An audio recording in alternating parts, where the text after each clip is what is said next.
Wii Sports became one of Nintendo's most innovative video games as it perfectly showed off the Wii motion controls by mimicking the natural feel of playing a real-life sport on your TV. This little tech demo kickstarted the Wii's success, and it also led to Nintendo to eventually make more versions of these games later down the road. But out of all the successors, there's one that truly evolves the original Wii Sport experience.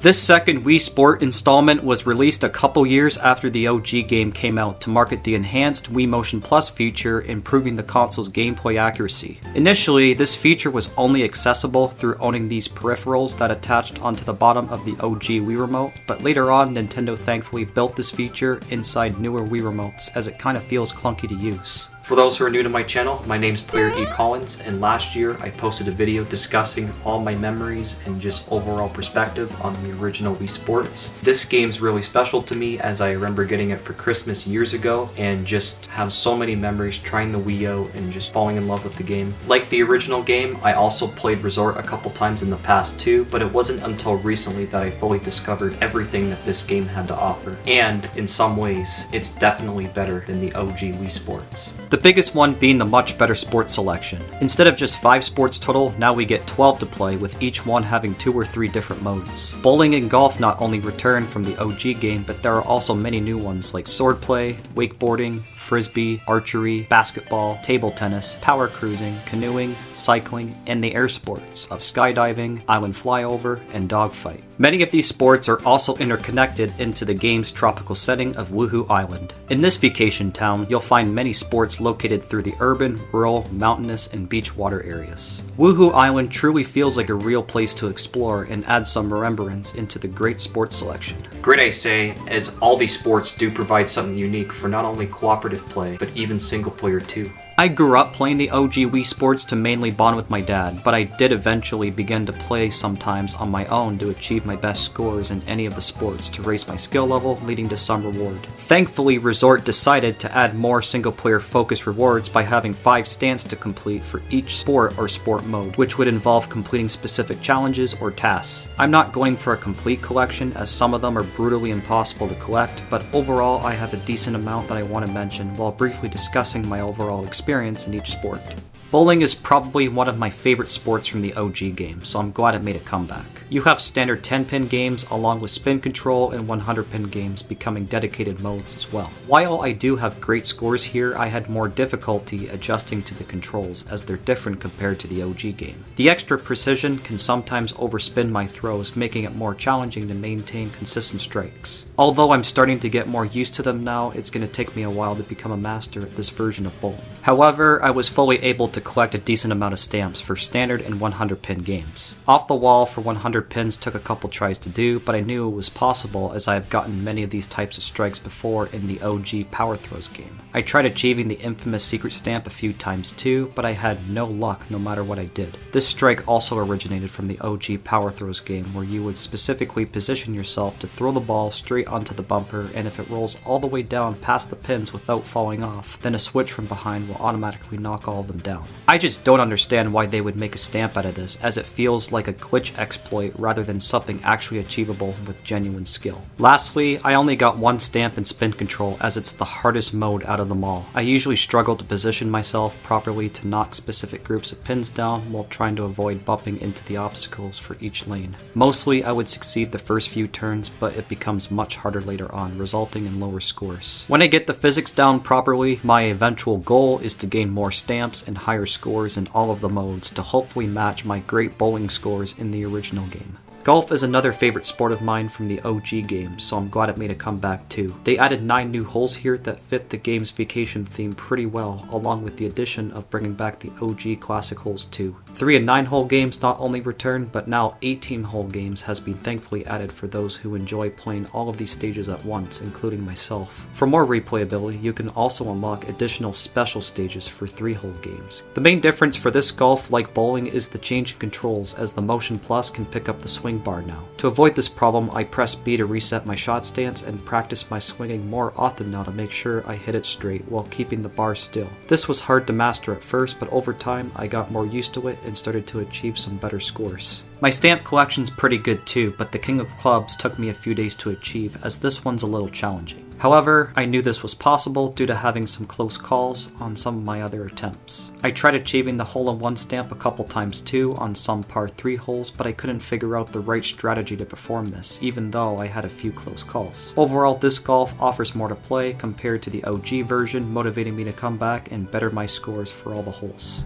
Instead of bringing back regular tennis into this entry, Nintendo decided to add this version. You're outside at a beach park playing a 6-point match against CPUs or practicing your swings in return challenge, where the CPUs serve you random throws. This is one of those games where I had no trouble getting used to the controls, as they function identically to regular tennis, with the main difference being you swinging the ball more lightly across the table, resulting in a faster paced game. So far in match mode, I have 2 stamps, but the other 2 ones I tried achieving became harder than I expected. Epic Rally would be brutal to get, as you have to serve the ball back and forth to your opponent 30 times in a row without stopping. And for perfectly matched, I thought the tiebreaker was supposed to be 10 points, but it's instead 20, which would be time consuming to go through. The next mode, Return Challenges, is probably my favorite one compared to match mode. The rules are pretty identical to this old tennis training game where you're supposed to bounce as many balls inside the court as possible without getting a single one out. But unlike that game, the smaller hits here thankfully lead to more shots landing in. Sometimes I would do wider shots if the ball was served on an angle or if I try hitting the can to gain extra points, but I managed to get a decent score of over 50 points leading to a stamp. I could possibly try to aim for the 100-point stamp later on, but that would be a little more time consuming to achieve. Although regular tennis is fun and iconic, table tennis shouldn't be slept on, especially if you enjoy a faster paced game with hitting the ball more lightly.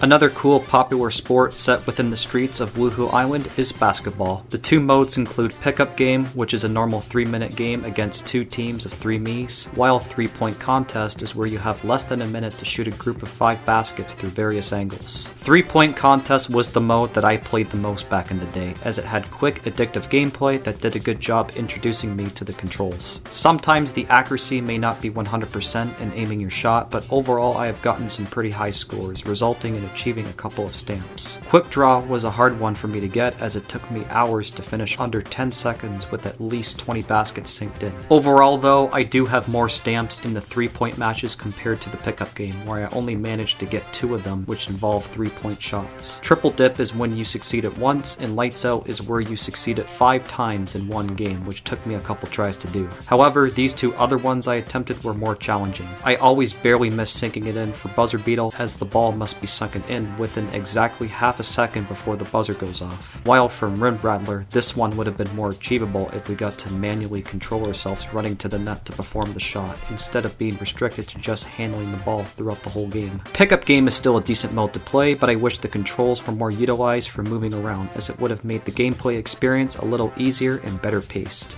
Archery is another underrated sport that I remember playing a bit in the past, as it uniquely takes advantage of the remote and nunchuck. This sport just has 3 levels of difficulty, with each one having 4 stages, with 3 attempts to shoot in any of them. After all your attempts are up in each stage, your overall score will appear, but your final score will total all of the points you achieved in all 4 stages. If you shoot in the middle of the target, you'll get the highest score of 10 points. I honestly got a few of these, but it's difficult to get them all in a row, especially in the later stages.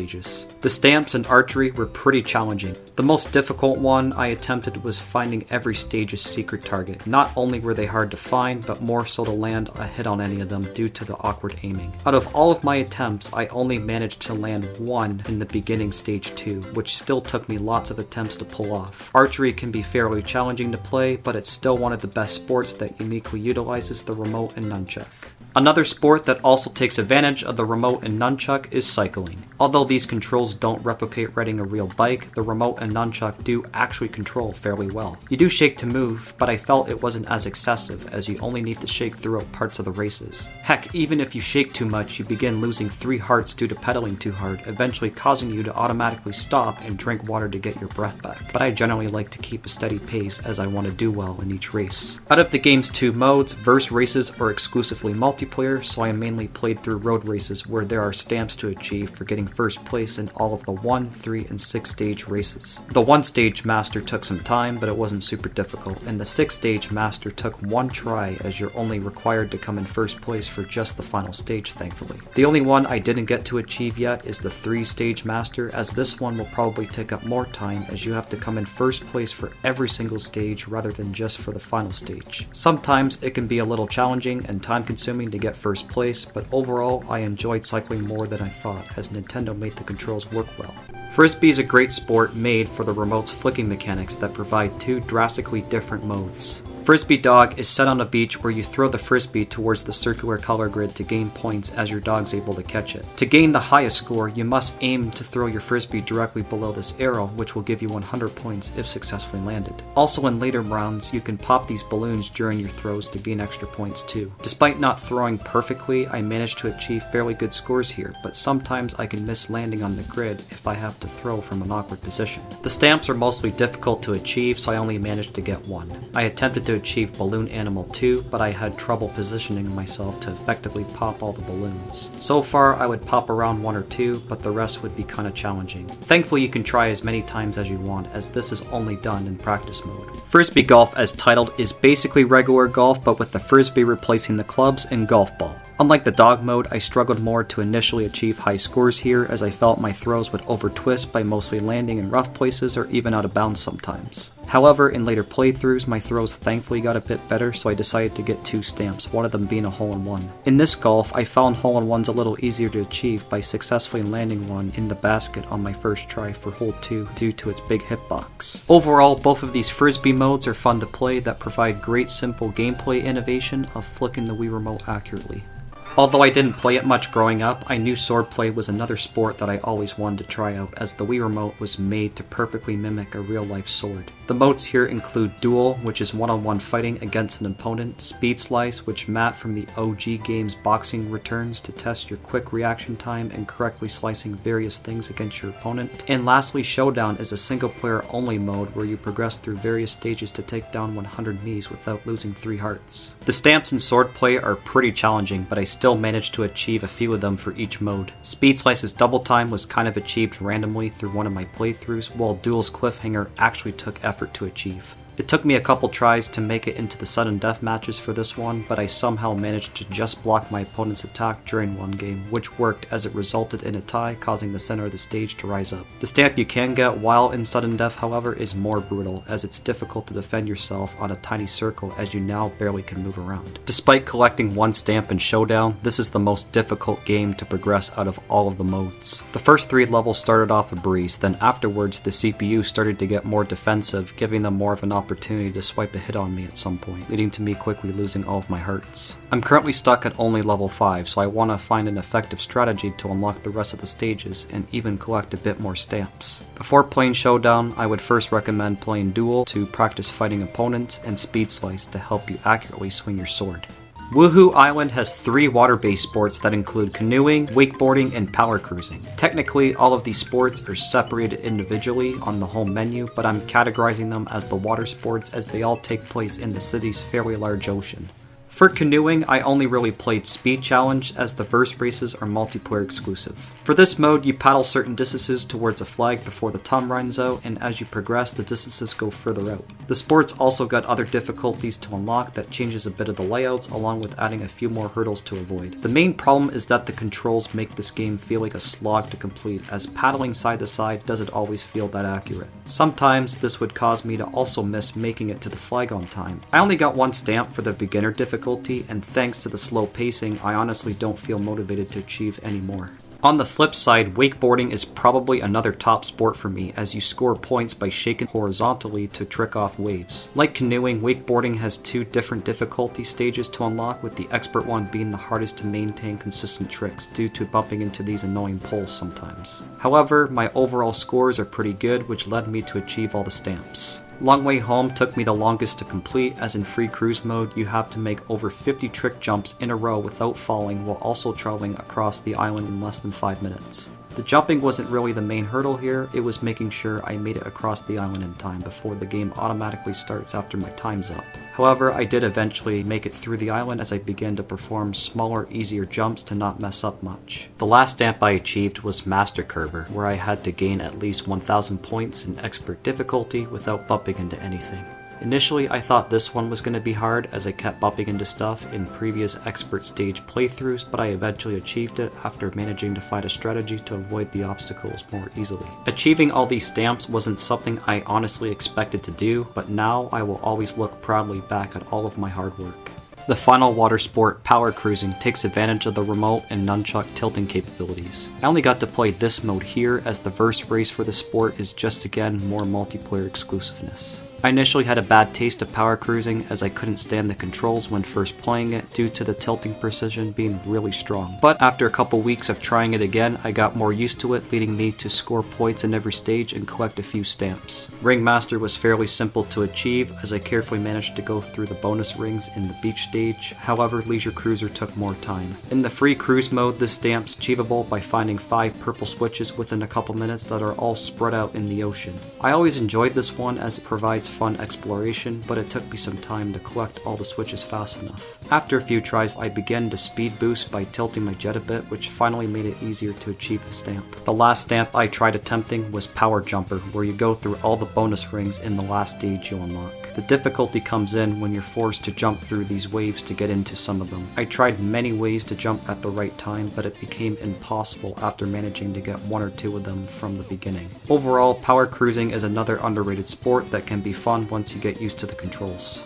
Lastly, the air sports here innovatively take advantage of the motion control accuracy by aiming your remote in many accurate directions that don't involve much button presses. The air sports here include skydiving, island flyover, and dogfight, with each one providing fun gameplay experiences with different objectives. Skydiving is where you jump off an airplane and fly slowly down to get pics taken of you connecting with other Miis for points. To get the most points, you have to hold hands with at least 5 Miis together for each picture taken. This is only easy to do sometimes as it can be hard to reach certain Miis, especially a group of 5 of them for every picture. But every time I always manage to connect with at least 2 or 3 of them. I only have 1 stamp here as most of them are a challenge. I attempted camera shy as all I had to do was avoid connecting with Miis, but the brutal part is at the end where I struggle to make it into the ring to finish. For some reason, the camera always causes me to barely make it, even though I try to aim in the right direction. This stamp though could have been achievable with the strategy as it's only 1 ring that I have to go in, unlike 3 of them normally when I connect with Miis. Island Flyover is the air sport game I spent the most time on. Here, you get to travel all over Woohoo Island within a time limit at all times a day to visit many destinations scattered all over this world, along with also collecting some balloons too. Once your time's up, all the things you've visited and collected will be counted, giving you an overall score. Flying around's also pretty easy, as you just carefully glide your remote in a straight position while performing little twists to make turns. Sometimes the plane can be a little slow, but at least you're allowed to give it tiny speed boosts every few seconds by giving your remote a shake. Despite playing a lot of this mode, I only have a few stamps, as they can be somewhat of a grind to achieve. Island Hopper wasn't that bad as I just had to visit all of the destinations, but the second one I achieved, Pop Frenzy, took more time. That's because you have to travel around the whole island to find at least 150 balloons to pop within 1 game. Some areas have groups of balloons together, but it took me a couple tries to manage getting this much under a time limit. Although it may not be much of a sport game, Island Flyover is still a uniquely fun single player mode that gives you a chance to properly explore and tour around Woohoo Island. Finally, Dogfight is a fun, underrated balloon game. The goal is to shrink your opponent's balloons that are hanging on the tail of their plane, and you can win by having the most balloons left, especially if your opponent manages to lose all of theirs before the time's up. However, what's interesting is you can grow your balloons throughout many areas of the island, but you can also lose many of them by crashing your plane. I wish that Dogfight wasn't just multiplayer exclusive, as I would have enjoyed playing the game more often against CPUs, along with achieving some stamps too. Overall, this sport is probably the most unique one that Nintendo added into this entry, so they should bring it back into any newer installments. I will always enjoy playing the original Wii Sports, but Resort took that innovative fun gameplay experience and made a unique continuation out of that, truly evolving the series with its improved gameplay and original content added in for all types of gamers to enjoy, creating a similar yet better experience. Thank you so much for watching this video. Comment, leave a like, and subscribe to stay notified for more videos coming out in the new year.